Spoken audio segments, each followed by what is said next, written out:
ونعوذ بالله من شرور أنفسنا ومن سيئات أعمالنا من يهده الله فلا مضل له ومن يضلله فلن تجد له وليا مرشدا أشهد أن لا إله إلا الله وحده لا شريك له وأشهد أن محمدا عبده ورسوله لا نبي بعده اللهم صل وسلم وبارك على نبينا محمد وعلى آله وصحبه ومن تبعهم بإحسان إلى يوم الجزاء أما بعد فيا عباد الله أوصيكم وإياي نفسي بتقوى الله وطاعته فقد فاز من اتقى وقد قال الله تعالى في كتابه الكريم وهو أصدق القائلين أعوذ بالله من الشيطان الرجيم يا أيها الذين آمنوا اتقوا الله حق تقاته ولا تموتن إلا وأنتم مسلمون. Ma'asyiral muslimin, sidang jamaah salat Jumat rahimakumullah. Pertama, tentu marilah kita senantiasa tidak henti-hentinya bersyukur, berterima kasih kehadirat Allah Subhanahu wa taala atas segala nikmat dan karunia-Nya. Sehingga pada kesempatan Jumat yang penuh berkah ini, alhamdulillah kita masih bisa hadir di masjid kita tercinta ini untuk memenuhi undangan Allah Subhanahu wa taala, yakni menunaikan ibadah sholat Jumat.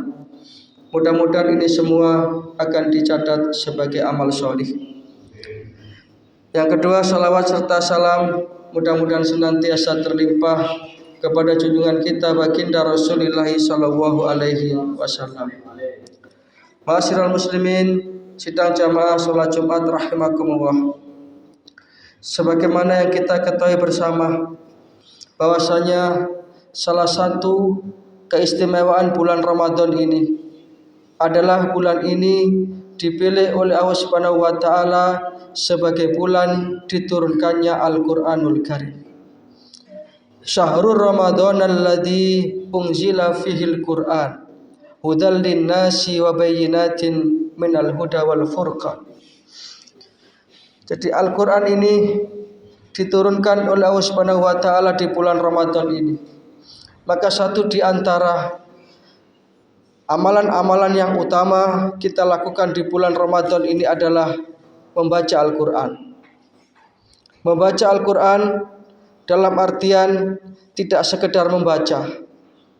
Walaupun di dalam satu hadis Rasulullah sallallahu alaihi wasallam bersabda, "Man qara'a harfan min kitabillah."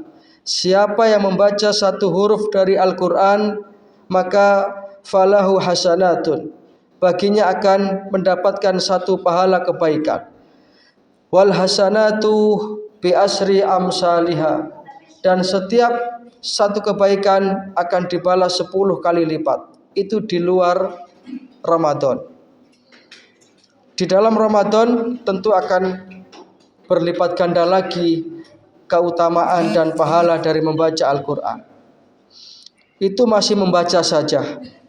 Maka tentu kita tingkatkan tidak hanya sekedar kita membaca Al-Qur'an, tetapi kita upayakan untuk mentadaburi Al-Qur'an, merenungi Al-Qur'an, sehingga kemudian kita bisa mengamalkan dalam kehidupan sehari-hari.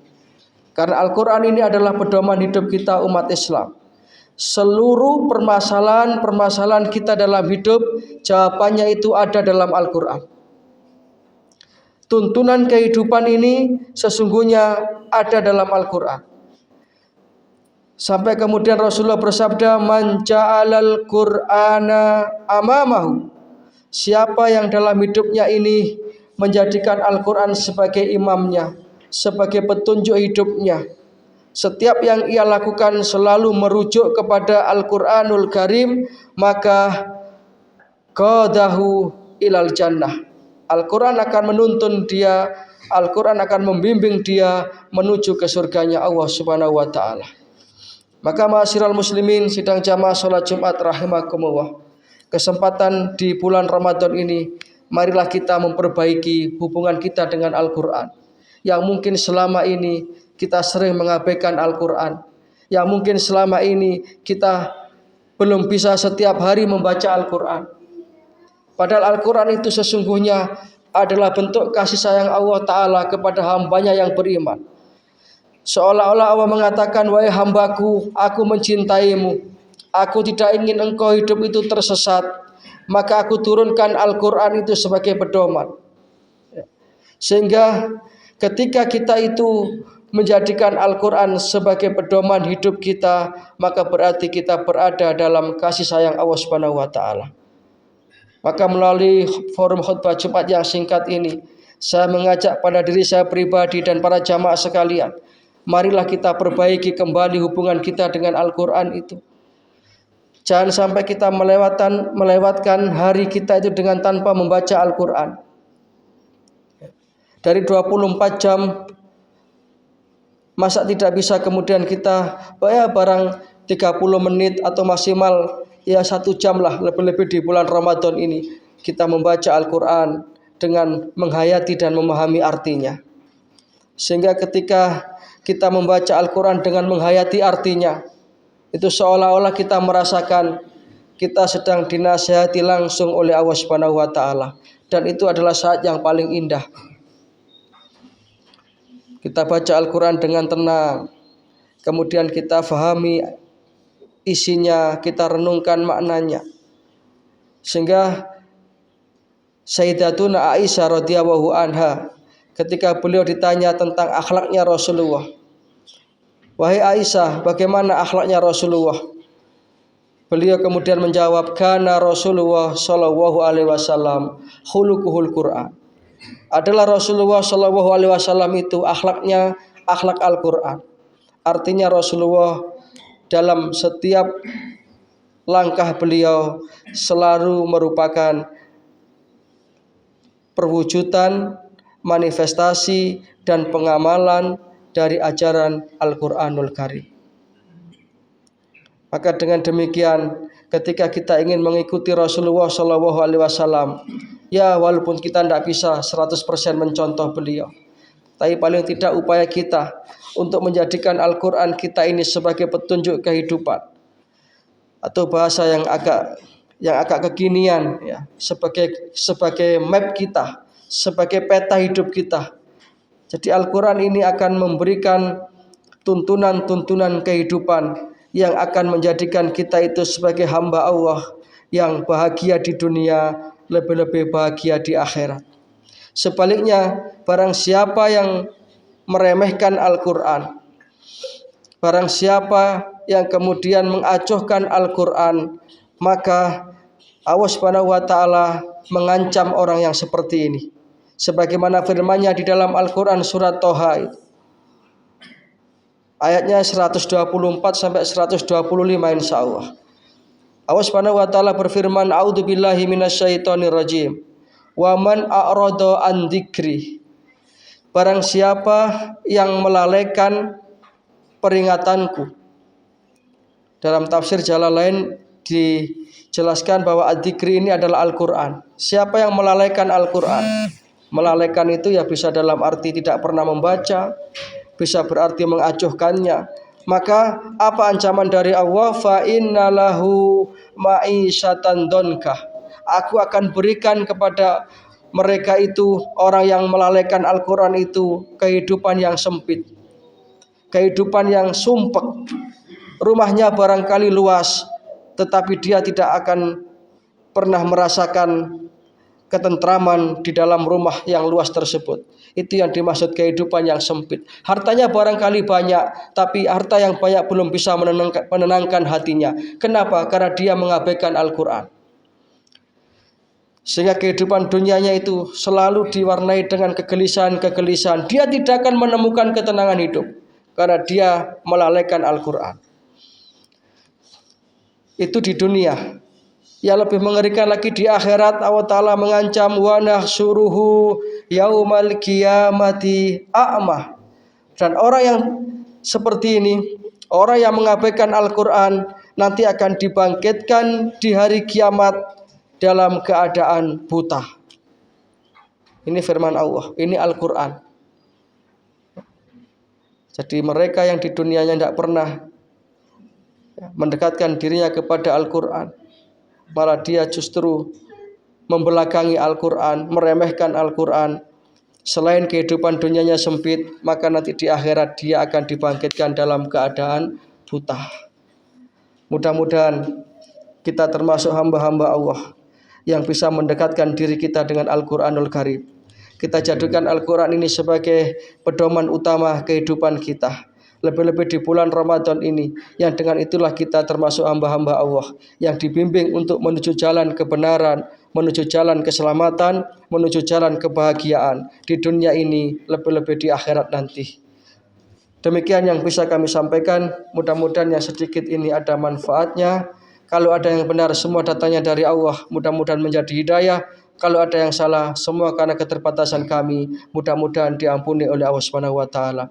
Aku qauli hada wa astaghfirullahaladzim li wa lakum wa lisairil muslimina wastaghfiruhu innahu huwal ghafurur rahim.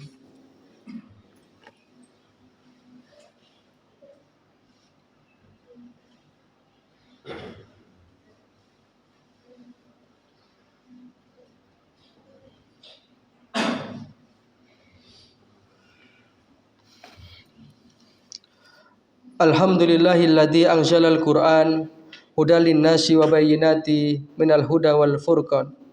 Asyhadu an la ilaha illallah wahdahu la syarikalah wa asyhadu anna Muhammadan abduhu wa rasuluh la nabiyya ba'dah.